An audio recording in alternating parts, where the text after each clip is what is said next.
জিয়া পরিবার এবং শহীদদের স্মরণে একটা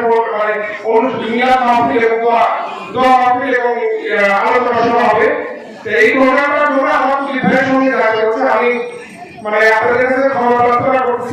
আমার অনেক কথা ছিল আপনাদের সাথে। এই বন্ধু সহ এমন একটা জায়গা যে জায়গাটাতে কোন কারণ ছাড়া আমি পছন্দ করি, সেই পছন্দ করার কারণে আমি আজকে রাইজুজ্জামান নিশা বলছি। এই রাইজুজ্জামান নিশাদের পিছনে যে কয়েকজন লোক ছিল তার মধ্যে সকল ভাই একটা ছিল, এবং এই সকল ভাইয়ের জন্য আমি একটা মিনিট এখানে নিরাপত্তা পালন করবো সেটা করতে পারিনি। আমার উচিত ছিল বা আমাদের উচিত ছিল যে সরকারের আসলে প্রথমে একটা মিনিট দাঁড়িয়ে কথা বলবো না, কারণ কালকে মহামারী নির্বাচন করে গেলে তাহলে আজকে আমি মানতে পারি আমাদের যদি কেউ স্মরণ না করে তাহলে এই দল কেন করবো?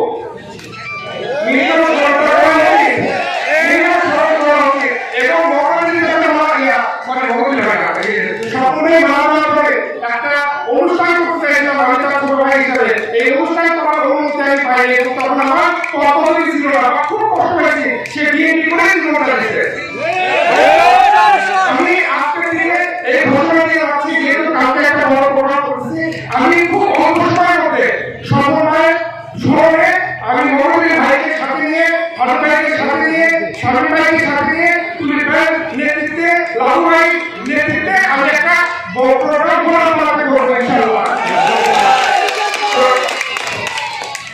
সবাই ভালো থাকবেন, আমার জন্য দোয়া করবেন, আমাদের নেত্রীর জন্য দোয়া করবেন। উনি অনেক অসুস্থ, কারণ আমরা তাকে অনেকদিন পর দেখে আমাদের সাহস অনেক বাঁচত না, এবং আমি তার কয়েকটি যে আন্দোলনগুলো দেখছি বাদ পাখি, তার থেকে বসার স্টাইল, তার থেকে কথা স্টাইল ছিল, তার পাশে এসে যারা কথা বলতেছিল, সে এখনো শিখের মতোই আছে। তো তার জন্য আমরা দোয়া চাই, এবং আমার নেতা প্রিয় নেতা উনি দেশে তাড়াতাড়ি আসুক, আমাদের পুরা আমাদের যে ঘরের কষ্ট দুঃখগুলো আমাদের তার সামনে থেকে বলতে পারি সেই ব্যবস্থা আল্লাহ করে দিই। এই জন্য দোয়া চাই। আমি আমার বক্তব্য শেষ করছি। শহীদ রাষ্ট্রপতি অমর বেগম খালেদা